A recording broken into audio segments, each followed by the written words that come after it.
kami akan melaksanakan Pergub 132 secara konsisten. Jangan pikir kita akan mundur.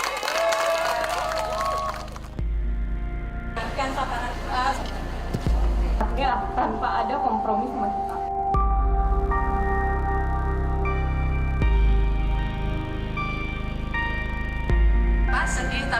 Dan Pak Gubernur tidak sekedar bicara. Dia turun ke lapangan untuk memastikan blade yang ditekennya berjalan. Pak Wali Kota. Anies pun mendatangi apartemen The Lavande Residence di Tebet, Jakarta Selatan.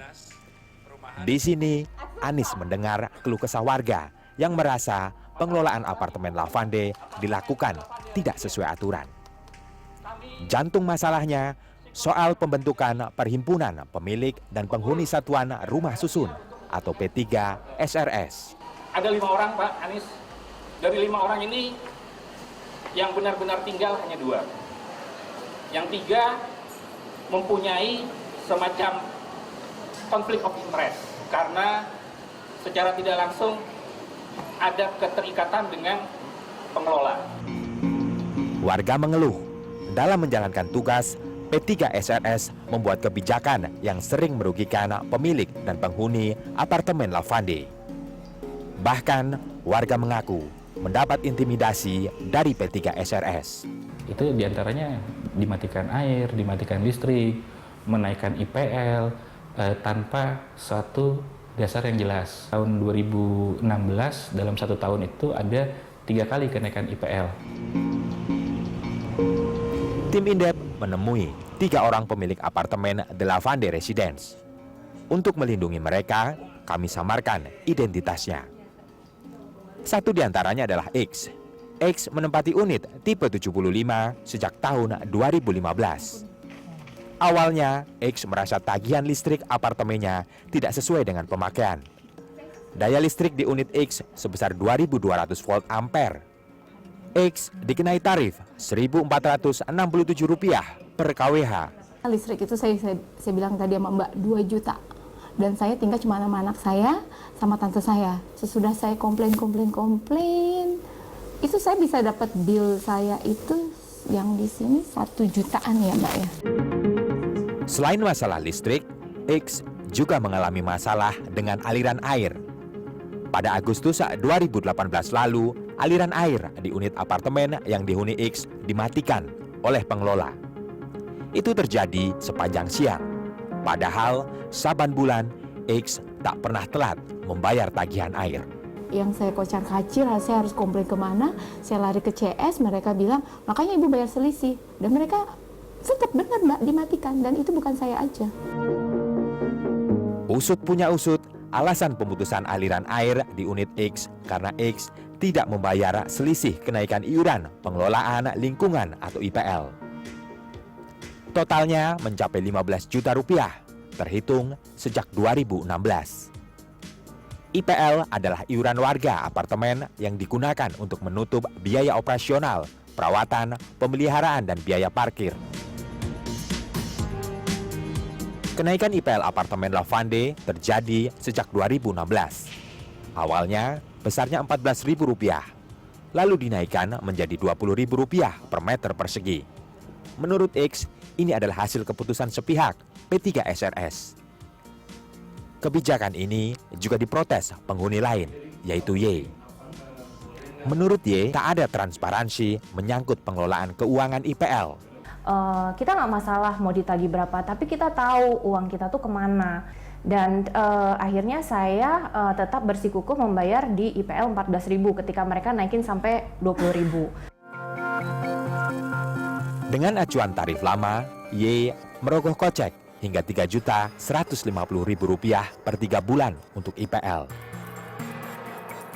Karena tidak mau membayar selisih kenaikan IPL sebesar Rp15 juta sejak 2016, Y mendapat surat peringatan dari pengurus P3 SRS. Surat bilang kalau tidak melakukan pembayaran akan diputus air saya. Setiap pagi itu bangun tidur, hal yang pertama saya lakukan lari ke wastafel untuk cek air saya masih hidup nggak ya, air saya masih hidup nggak ya gitu. Lain lagi kisah Z. Narasumber kami ini merasa mendapat intimidasi dari pengurus P3 SRS. Dampaknya, dia kehilangan kebebasan untuk berkumpul. Ini kan cuma menanyakan, ada izin nggak hari ini? Enggak, sudah izin apa? Dari Ya siapa? kalau mau meliput, Kalau setiap orang harus ada izin, ayo sama-sama. Tamunya situ juga harus ada izin loh ke saya. Iya. Atas perintah pengurus P3 SRS, belasan petugas keamanan apartemen ini melarang Z mengadakan kegiatan pertemuan dengan warga lainnya. Sepertinya saya ini ngerasa ditindas sekali. Kalau suara nggak sesuai sedikit, diintimidasi. Ini udah penindasan gitu. The Lavande Residence didirikan PT Agung Podomoro Land 2009 lalu. Apartemen ini terdiri atas 754 unit hunian. Pada April 2018, nama Hardi Putra Purba muncul sebagai Ketua P3 SRS periode 2018 hingga 2022. Menurut Ketua Perkumpulan Warga Apartemen Lavande, terpilihnya Hardi tidak sesuai dengan aturan. Yang berhak memilih itu hanya pemilik. Tapi Pak Hardi yang terpilih di tahun 2018 itu relatif banyak mendapatkan suaranya dari surat kuasa. Hardi berkilah, ia terpilih menjadi Ketua P3 SRS sebelum Pergub 132 tahun 2018 terbit. Jadi, Hardi merasa tidak ada yang salah dengan penggunaan surat kuasa untuk pemilihan dan penunjukan pengurus yang tidak berdomisili di Lavande. waktu kita dipilih belum ada pergubnya.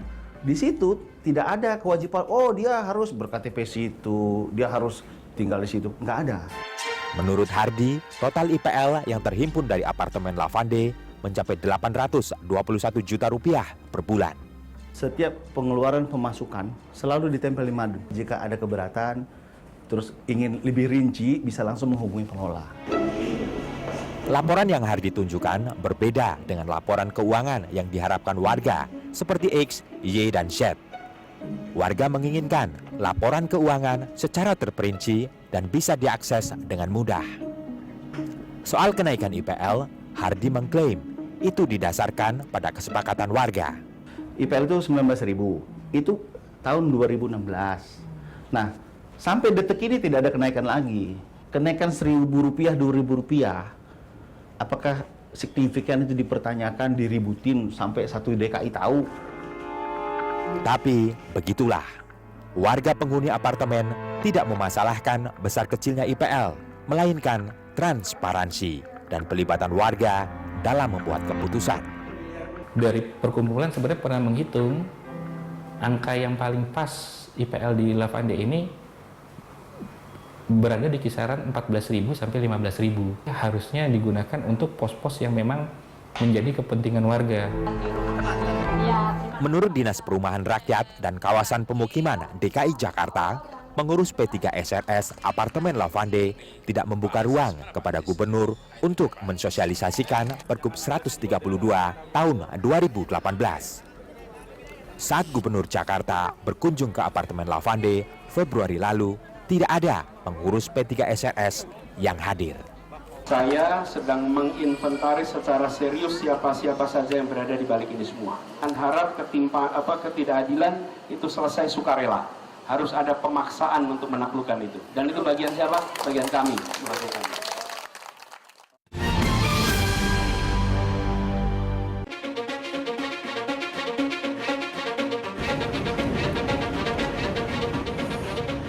Apartemen Kalibata City.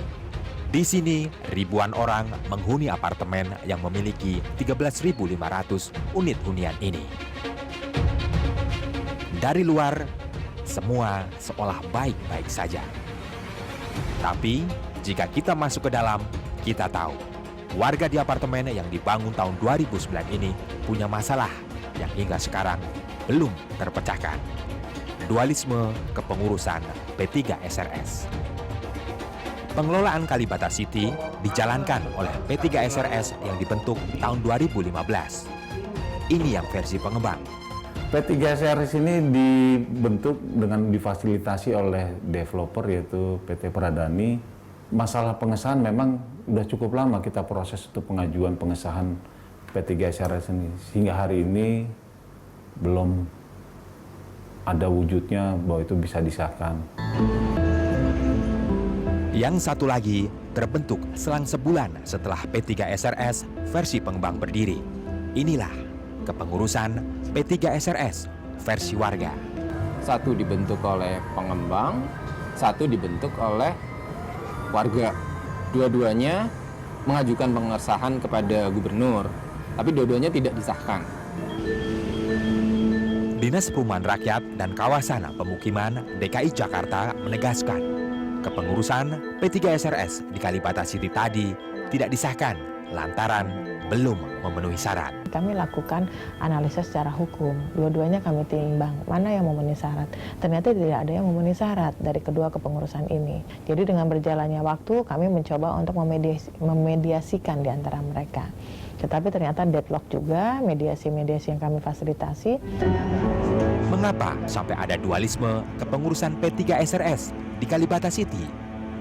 Menurut warga, salah satunya karena pengurus P3SRS bentukan pengembang tidak menjalankan fungsinya dengan baik. Jadi mereka sudah membentuk P3SRS, mereka nggak pernah mengajak rapat tuh warga.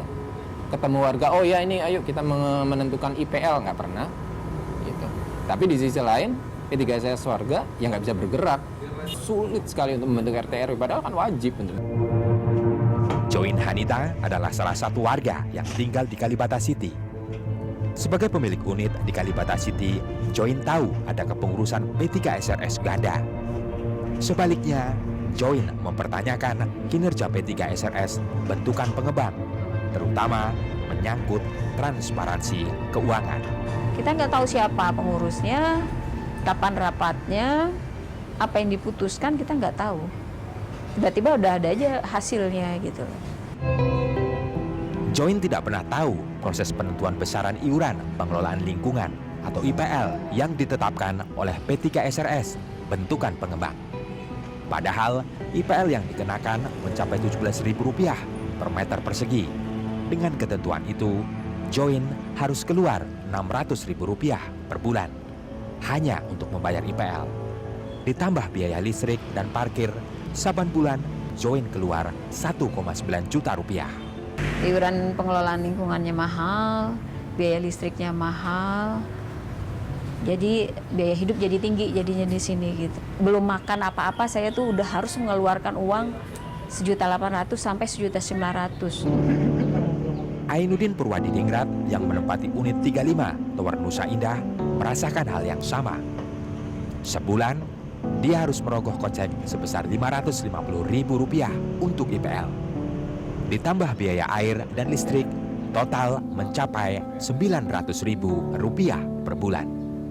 Menurut Ainuddin, mengurus P3SRS Kalibata City kurang cakap dalam berkoordinasi dengan warga. Waktu itu pernah saya listrik dimatiin, saya datang ke customer service kan. Pas dicek, ternyata betul saya udah bayar, tapi belum dikomunikasikan ke engineeringnya. Jadi engineeringnya tetap mematikan. Akhirnya saat itu juga saya minta dinyalain, dan cukup nunggu lama juga untuk dinyalain. Keluhan transparansi pengelolaan keuangan juga disampaikan Ainuddin. Karena kan misalkan ada saya bayar IPL, saya bayar maintenance, ada perawatan kolam renang misalkan. Tapi nggak setiap hari juga si air mancurnya nyala gitu kan. Nah itu juga kan kita nggak tahu ya. Kayak gitu-gitu deh Mbak. Pihak manajemen Kalibata City menyangkal tuduhan terkait transparansi keuangan. Menurut Ishak Lopung, pihaknya telah menempelkan laporan keuangan di setiap mading lobi apartemen.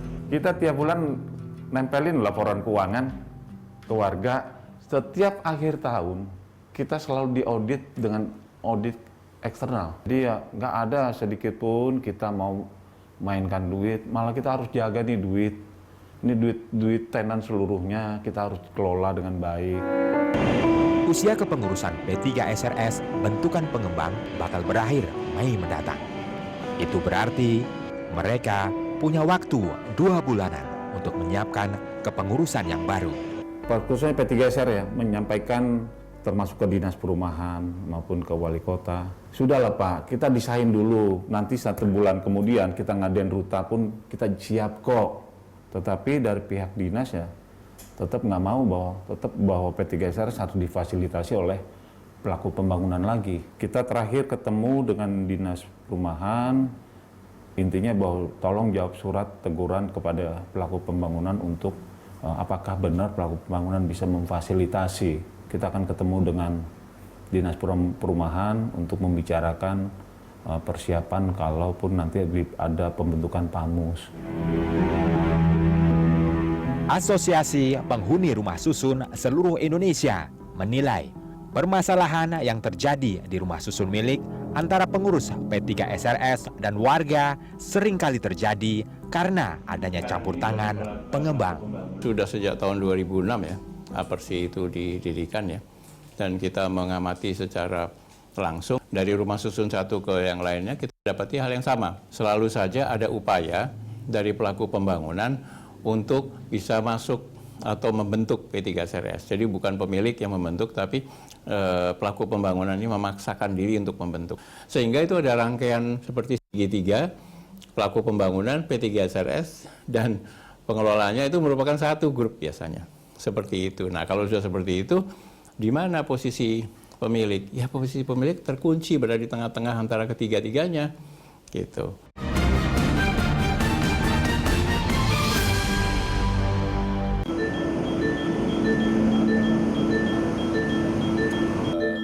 Paulus Tung mensyukuri terbitnya Pergub 132 tahun 2018.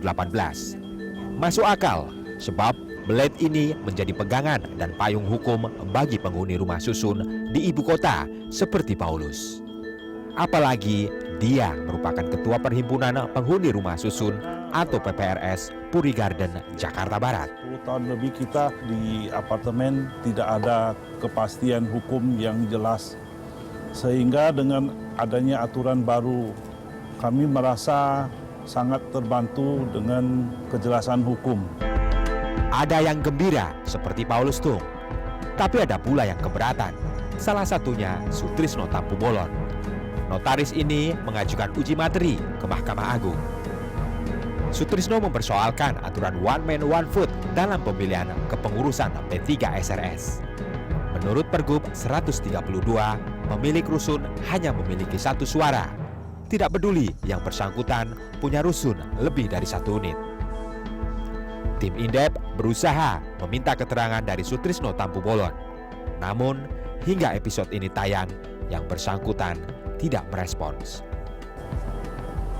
Sutrisno tidak melenggang bebas. Ada PPRS Puri Garden dan PPRS Mangga 2 Court, plus Asosiasi Penghuni Rumah Susun seluruh Indonesia yang mengajukan permohonan intervensi atas uji materi terhadap Pergub 132. Ini tak lain adalah upaya menjawab uji materi dari pihak berkepentingan. Ya, Pak Tampu Bolon dalam mengajukan gugatan itu bertindak untuk dan atas nama jabatan, yaitu notaris. Nah, tentu tidak bersinggungan langsung. Kalau syarat formil legal standing-nya tidak terpenuhi, maka akan gugur. Sehingga semua syarat-syarat material dan syarat-syarat formil pokok perkara itu tidak akan dilihat lagi oleh majelis hakim. Harapannya tidak muluk. Mahkamah Agung memperhitungkan materi intervensi mereka. Sebelum PPRS terbentuk, warga Puri Garden punya pengalaman tak enak dengan pengembang. Sejak berdiri 2004 lalu, pengelolaan apartemen dikuasai oleh pengembang, yaitu PT Mitra Prima Sejahtera. Puncaknya pada 2008, pengembang kabur dengan meninggalkan masalah untuk warganya. Mulai dari tagihan listrik yang belum dibayar hingga penggantian sertifikat. Setahun kemudian, tahun 2009, digelar pemilihan pengurus PPRS. Paulus Tung terpilih sebagai ketua hingga sekarang. Legalitasnya ditekan Fauzi Bowo, Gubernur DKI Jakarta saat itu. Tidak seperti di apartemen Lavande dan Kalibata City, iuran pengelolaan lingkungan atau IPL di Puri Garden jauh lebih kecil, yaitu Rp11.000 per meter persegi. Kalau saat ini kita di saat ini sih per meter perseginya 11.000. Tentu kita juga mengikuti kalaupun ada kenaikan, tentu kita juga sampaikan. Untuk biaya pengelolaan dan pemeliharaan apartemen, PPRS mengandalkan pemasukan dari penyewaan tempat usaha di lingkungan apartemen Puri Garden. Saat ini ada 9 tenan yang menyewa dengan pemasukan mencapai 500 juta rupiah. Itulah yang bikin nominal IPL di apartemen ini bisa ditekan. Dalam sebulan, PPRS Puri Garden mengumpulkan 240 juta rupiah dari pungutan IPL. Winda Triana, salah satu pemilik unit, merasakan manfaat kehadiran PPRS yang dipimpin Paulus Tung di Puri Garden. Setiap bulan, Winda keluar Rp385.000 untuk IPL dan Rp700.000 untuk biaya listrik. Sejauh ini sih menurut saya cukup transparan ya. Jadi setiap 3 bulan ada laporan summary laporan yang dipasang di papan pengumuman. Tapi dia sifatnya hanya summary. Tapi biasanya kalau ada hal-hal lain yang saya butuh penjelasan lebih dari sekedar summary itu, bisa datang ke kantor pengelola atau ke PPRS, nanti di sana dijelaskan, ada dibuka di situ. Cukup transparan sih menurut saya. Budi Lais memberi testimoni yang sama dengan Winda. Setiap ada rapat warga, Budi mengaku dia selalu diundang oleh pihak PPRS. Selain itu, jika ada keluhan, pihak maintenance terbilang sigap. Tidak perlu sampai ke PPRS ya, cukup lapor ke Satpam atau lobby ke maintenance, udah langsung dikirim. Jadi teknisi sama itunya udah langsung, dan itu tidak kena biaya lagi. Hingga Maret ini, atau 4 bulan setelah Pergub Pengelolaan Rusun terbit, baru ada 1 apartemen yang kepengurusan P3 SRS-nya disahkan oleh Gubernur Anies Baswedan. Masih ada 194 apartemen lagi yang belum menjalankan aturan Pergub ini. Kan prosesnya baru mau sosialisasi, ini baru pembahasan nanti sosialisasi. Nantinya itu akan Panmus yang mengumumkan kepada semua pemilik dengan mengisi formulir, dilampirkan dokumen-dokumen pendukung. Itu nanti dokumen itu masuk diverifikasi oleh Panmus. Sampai saat ini tahapannya itu belum sampai ke sana. Per April itu dapat diterapkan sanksi administrasi dengan diawali terbitkannya surat teguran, 7 hari berselang bila tidak diindahkan akan diterbitkan surat peringatan pertama, 7 hari tidak diindahkan juga akan diterbitkan surat peringatan kedua. Nah setelah itu adalah kita baik wali kota maupun dinas perumahan akan melaporkan kepada Pak Gubernur untuk diterbitkan SK pencabutan atas badan hukum dari pengurus P3 SRS tadi. Sosialisasi satu hal, tapi menurut Asosiasi Penghuni Rumah Susun seluruh Indonesia, APERSI, seluruh pihak mesti mendukung implementasi Pergub yang diteken Anies Baswedan ini. Jika tidak, penghuni apartemen seperti X, Y, dan Z bakal terus-terusan dirugikan di rumah tinggalnya sendiri. Memang masih membutuhkan waktu dan kerjasama dari pihak pelaku pembangunan, dari PPRS yang sudah mendapatkan SK, dari warga di sana, dan dari pengelolaan yang sudah mengelola di sana. Di Pemprov juga ya, harus bisa bersatu bersama-sama untuk mau menyelesaikan persoalan-persoalan yang timbul ini tadi. Nah, kalau salah satu tidak bisa, ya memang akan menjadi kendala gitu. Tapi kendala itu bukan berarti tidak bisa diatasi ya, karena di dalam Pergub juga sudah disiapkan instrumen untuk melakukan penerapan sanksi pada mereka yang tidak mau melakukan penyesuaian terhadap aturan yang baru ini.